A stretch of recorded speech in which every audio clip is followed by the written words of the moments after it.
Welcome, everybody, to another episode of Strife's Sanctum. My name is Citizen Strife, and this week I'm diving back to Remnant for another episode about RWBY. Last time we talked about RWBY was either earlier this year or late last year when I caught RWBY Ice Queendom, and I admitted that the first foray into an anime adaptation didn't really suit the vibe of the show, or at least it did for when it was retelling footage from the first early seasons, and then really kind of died when it was trying to tell its own story. So this time it was getting back to the storyline by the people making it, and this was, by most counts, a rebound for a lot of people. And there are a few good things and very few bad things about this volume. A couple of people that I know that were super fans that kind of jumped off the bandwagon, kind of jumped back on, because going from, season 3 onward, things got super serious, and a lot of it was about telling the story and not really much of the characters and what they were going through, outside of some instances, I think.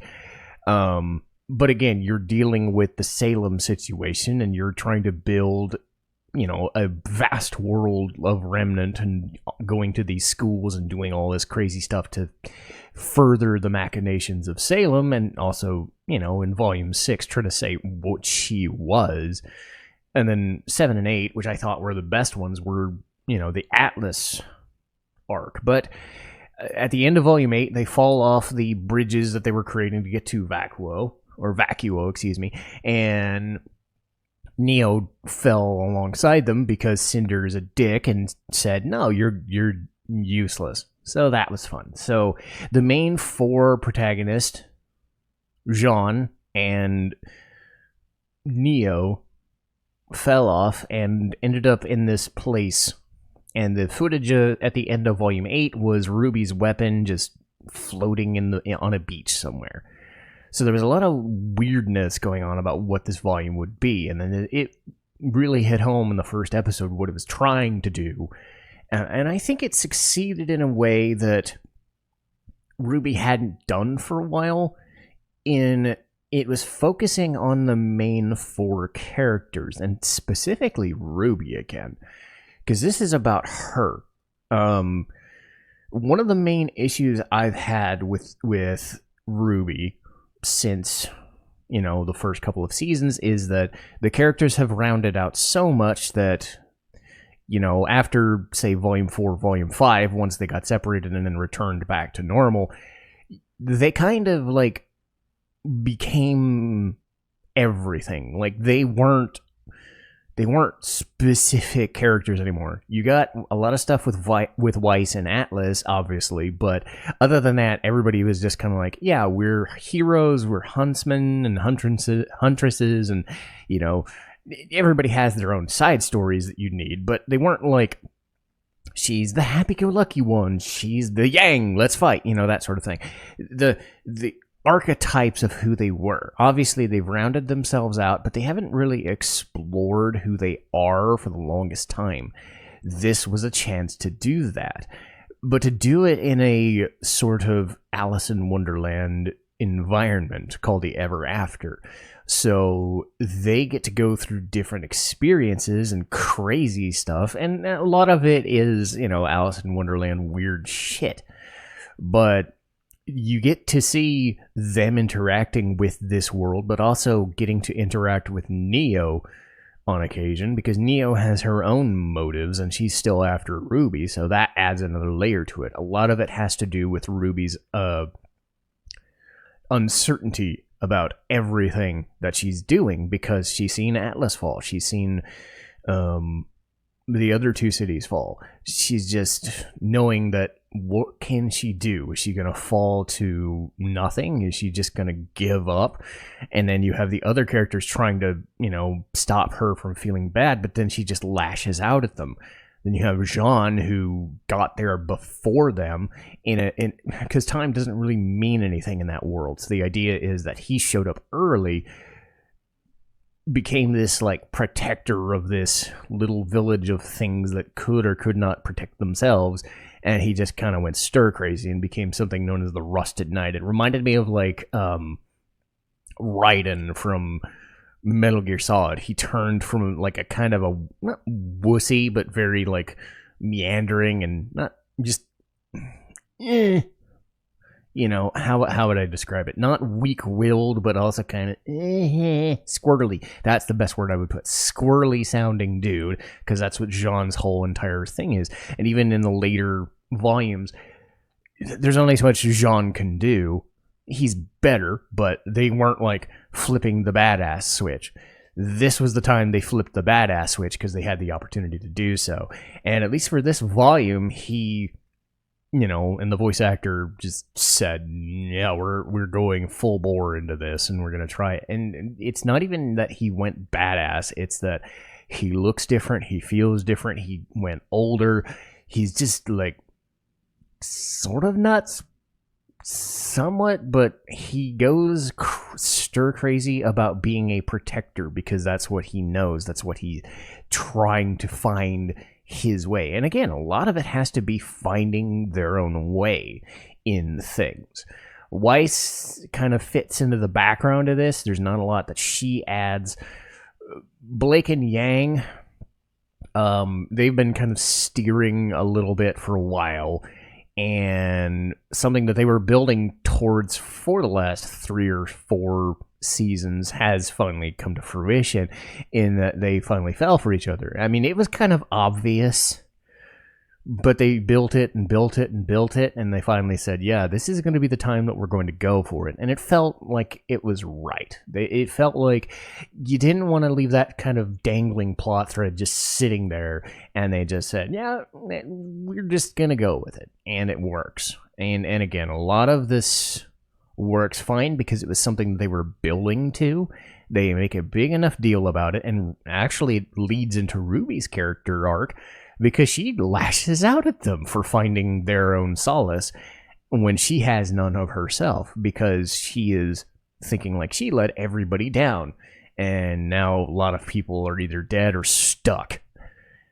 And she basically goes off the deep end. So a lot of like little machinations earlier about the Ever After world and the story that they're retelling a story from the perspective of someone known as Alex, who was in the Ever After. There's this Cheshire cat looking thing known as the Curious Cat. What is he doing? Props to the Curious Cat for being voiced by Robbie Damon. I forget how he pronounces it, but basically Akechi from Persona 5. I was like, perfect casting. You're going to get a guy who just is smarmy, is effectual, and just mischievous, and just a dick the entire time. Yeah, he's got the proper voice for that sort of thing, and it was perfect. They also got Lucy Christian to be this like little nice rat, legitimately this talking rat that follows him around, known as Lil. That was great, because I haven't heard Lucy's voice in tons of stuff, because I think she went to Sentai Filmworks, and I don't really follow them as much as I used to. But she's in stuff like Funimation, you know, Full Metal Alchemist and Elfen Lied and all that stuff. So I haven't heard her in forever. So it was a neat touch. So again, Rooster Teeth knows what it's doing. It works with good actors and knows what it's doing. Anyway, but this Curious Cat's following them around, showing them how to do things, and little variances on how the Alice in the Wonderland trick work, figuring out Jaune's mechanics midway through the season and what he's going through and dealing with his annoyances. Later on, we start seeing these budding situations about Neo fucking around with these super powerful beings like Jabberwocks and making them subservient or just scared shitless. Because again, she is kind of nuts, and it's very late in the season where Ruby's starting to get really antsy about what's going on with her and starting to feel self-doubt. The best the best episode of the season by far, and again, Neo is the best character in this franchise. Don't let anybody tell you different. Neo's great. she gets an episode to herself, and she gets to use that against RWBY, which is perfect because she's had that issue with RWBY killing Roman Torchwick since Volume 2, and you knew something was going to come to a head eventually, and what they do is really cool. They have her post manifestations of previous characters. They bring back some of the voice actors. They even get Billy Kametz in one of his last roles before he passed away to take over as Torchwick. So they had Kametz, who was originally going to play Torchwick in Queendom before he suffered from cancer. They get the guy who replaced him, Christopher Waycamp, who I've talked about in other shows. So they actually kind of go back and forth. It's one of those weird things where you hear him and then you hear a different voice, and then you hear him and you hear a different voice, because through those manifestations, Neo's messing with her the entire time. She's wanting her to get poisoned. So the idea is RWBY is alone with all of these people giving her self-doubt. It's like the mysterious Spider-Man kind of thing, where it's just messing with you the entire time through different voices and different manifestations. Look at the pain you've caused all of these people every single volume. Think of what you've done to me. You fought and killed me, or you killed somebody that was close to me. And it was very effective, and she messes with her and then realizes, was this worth it? Neo ends up realizing, was this worth it? She just sits there, and of course there's an ambulance coming by. I'm trying to record at 5:30 in the morning. Can I not have these things happen? Anyway, but yes. So Neo goes through this emotional situation where she got what she wanted, and it didn't really help, because the idea was she got her revenge in some sort of way.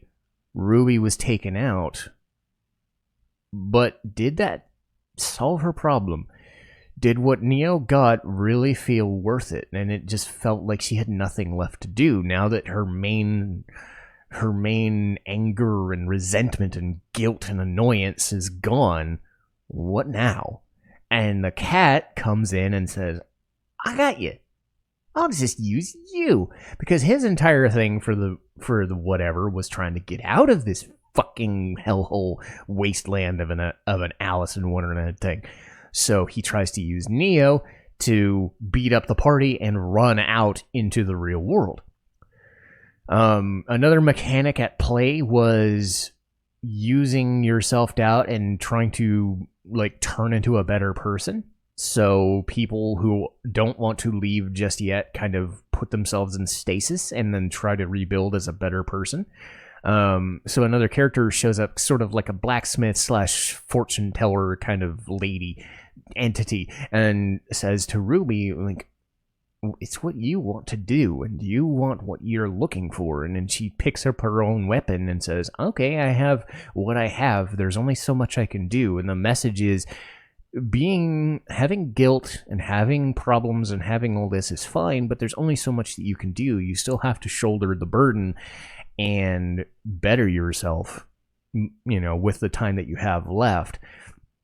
Being scared is reasonable, but at some point you just have to take responsibility and do what you can. So RWBY escapes her weird mental prison that she was encased in and survives, and the Cheshire Cat gets blown to shit, and Neo is left not dead, thank God, because I don't think the fandom could handle it if they got rid of Neo. Trust me on this one. Neo is the most popular character by miles, and you're not getting rid of her without people saying, nope, fuck this, I don't give a shit. I mean, maybe the final season, but even then, I think Neo's gonna be one of those situations you do this, it better be near the end, because fuck you. Anyway, so Neo is in stasis, and I get the feeling she'll be back in a season or two, which is fine, because Neo did a lot in what little time she had in the season, and they pushed her story forward. They didn't make movement in the storyline. They didn't make movement in the Salem stuff. They didn't make... Because this is a lot like Volume 6 and Volume 4, where they're kind of just going to the place to set up more characters to do the thing. But this was done in a different way. They weren't traveling to Vacuo. They were traveling in amongst themselves, trying to better themselves. And like I said, I think Weiss kind of stayed where she's going to stay. Blake and Yang got where they need to be. You know, they covered that story arc, and now they're officially a couple, which is a neat touch. RWBY got some sort of closure that she needed, because again, she's been kind of in this like lurch of responsibility versus guilt over everything she's done, and they didn't focus on anybody else. Jaune got a little bit, but they had him man up and realize that he was kind of fucked up. So they focused on the 5 and 6 characters that they needed to, built the world around them to occur before they needed to get back to the Salem stuff, to get back to Vacuo and get back to the artifacts and saving those. So RWBY is like, what, 3-4 seasons to go, realistically, and then it's done, right? But you needed something like Volume 9 to kind of reset the board a little bit. You need those things sometimes. I've said this in some animes where you need those episodes where it doesn't seem like anything's happening, but you're living with the characters. The best way I would describe this is if you're going into this blind, you're resetting the deck for the characters and giving them something. You still need all of the old stuff to inform you about what's going on here, but you're not forcing plot and world building that's going to affect everything else too fast. They stopped. They focused on the important people that matter, and I give them credit for it. I think this was one of the best seasons, and I do think 7 and I want to say 3 and 7 are the best ones. I mean, everybody loves 1 and 2. I understand that. But when you're trying to tell an overarching story and you're going years at a time, trying to finish a story in a way that's going to be 15 years eventually at this point, you do need some points to stop and reflect, and that's really what this is about. It's stopping and reflecting about your place in the world and what you're doing, and seeing if you need to change or to steel your resolve against everybody who says that you should. So I would consider that a big success before they get into the meat of what's going to happen in Volume 10. So this was a good season. RWBY's now on Crunchyroll, so it should be easy to access for a lot of people, even if you had Rooster Teeth in the beginning. Definitely better than Ice Queendom by far, you know, because it was OG content and not by outside sources. You know, Ice Queendom had stuff, but it just didn't have enough. This was what it should have been and better. But that'll do it for me. And next week is the 2-year podcast anniversary, which is really saying something, because, again, a lot of it has to just do with me wanting to do this, but it is nice that, hey, it's an outlet for other things. I'm not just playing games. I'm reviewing things that I enjoy. And eventually I'll run out of things to talk about, but it's still a fun thing I want to do, and it's a way to express a lot of opinions that I can't do in a 20 or 30-minute episode or on a stream. So 2 years, you know, it's a nice, good, cool thing. And the next game we do will be Bravely Default. Nice Final Fantasy-esque gameplay with a little bit of a screwball plot, to be honest. But it still has a lot going for it. And then, running into August, back into anime with Gungrave. I'm a sucker for like down, hard-boiled, you know, crazy crime drama, crime thriller, bang bang, shoot 'em up, gang crime shit. This gives me that, but it also kind of veers into these weird monster mash movie things, which I'm not as well at. The characters themselves are still impressive, so it's kind of like a lot of a good thing and a little bit of an annoyance. midway through the show, and I will have to, dial that in when I talk about it. I rewatched it about a month ago, and it still holds up really well for something that was 20 some years at this point. But I'll get to that when I get to that. But for now, I will see you guys next time. Citizen Strife, signing off.